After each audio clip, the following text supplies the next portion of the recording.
Okay, y'all, before this video begin, make sure y'all follow me on Vine. I'm almost at 100 followers, and when I do hit 100 followers, I'll be releasing a Mordecai Vine compilation. It's going to be all the Vines that I've done so far mixed into one. So make sure y'all go follow me on there. We're close, and let's get into the video.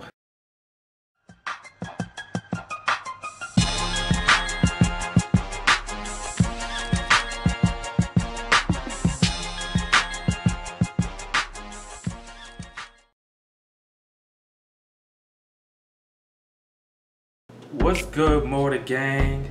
Now we're about to react to Mike Kazemba, 4 NBA stars who could have played in the NFL. Now, Mike Kazemba, I just started watching some of this guy's videos.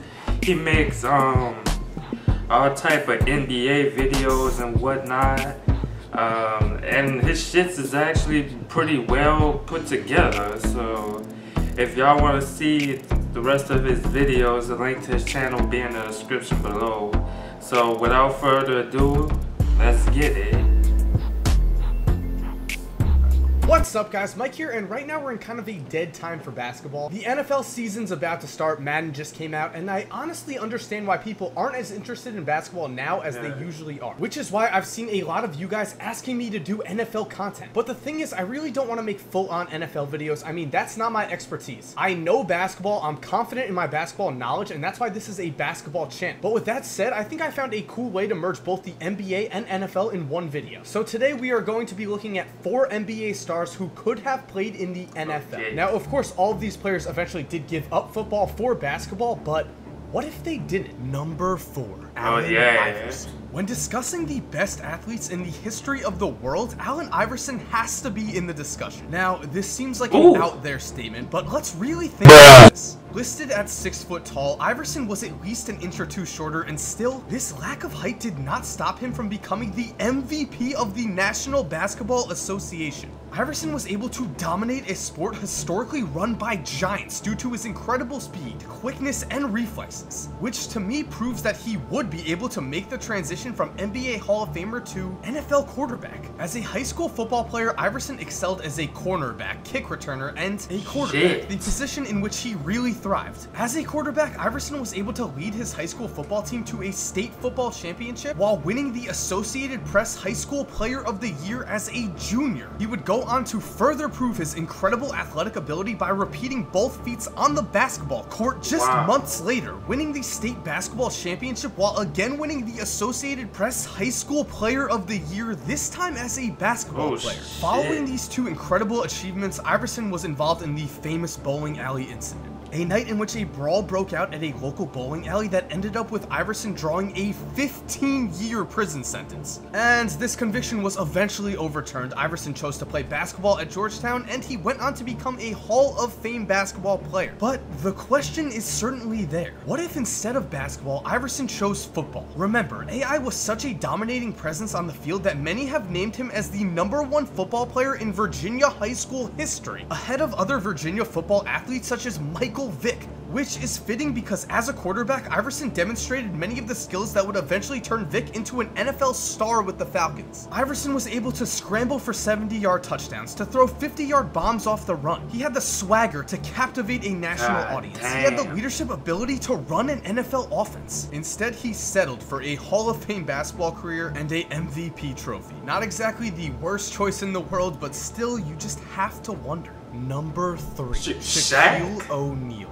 At 7'1", 300 pounds, Shaquille O'Neal established himself as one of the best centers in the history of the NBA. A 15-time All-Star, 4-time champion, and 1-time MVP, Shaq etched his name into NBA history with a bruising, athletic style of play. And when considering Shaq as a football player, don't think of the Lakers and Heat Shaq, the one who sacrificed some of his athleticism for extra pounds that would allow him to bang more in the post. No, when considering football Shaq, let's remember the #1 pick out of LSU who who played for the Magic. The 7-footer who moved like a guard and had the hands of a wide receiver. Or should I say a tight end? Because that's what Shaq played as a high school athlete in Texas. O'Neal dominated both the football field and the basketball court as a 7-foot beast. As he described it, no line play for me. No, no, no. Tight end. I would have been a tight end if I kept playing too, because of my exceptional hands and foot speed. But my junior year, of course, I was all world. Some little scrawny dude hit me in the knee after I'd scored. And that was it.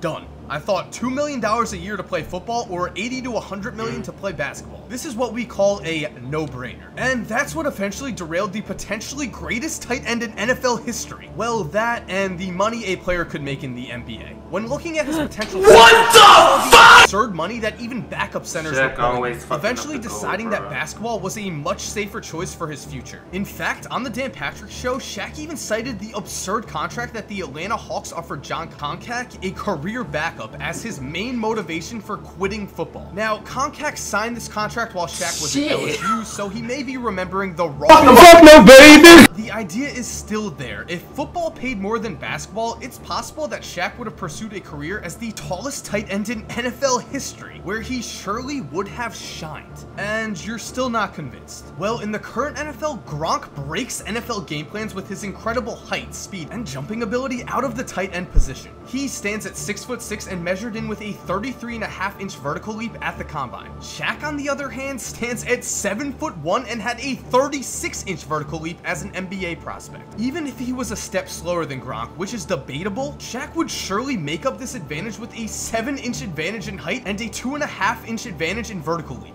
Can you just imagine a 7-foot monster catching a pass in the open and finding NFL corners and safeties who can be as much as a foot shorter than Shaq in his way? And just think of his potential blocking. Boy, he will in his run prime, over Shaq was bigger, stronger, man. and obviously taller than practically every lineman in the NFL. Would defensive players ever be able to get around him? It's a frightening thought, which ranks Shaq as one of the greatest potential football players of all time. Number 2. That's it. I'm gonna go ahead and stop right there at number 2. So, and it looks like John Helevic. I'm not sure who that is. Sorry, diehard NBA fans, but I don't know. But anyway, y'all want to see the rest of this video, go over to Mike Kazimba's channel. He made some good content. And y'all can finish watching this video. But if y'all enjoyed my reaction, go ahead and hit the like button, comment, subscribe, share. And yeah, I'm out. Peace.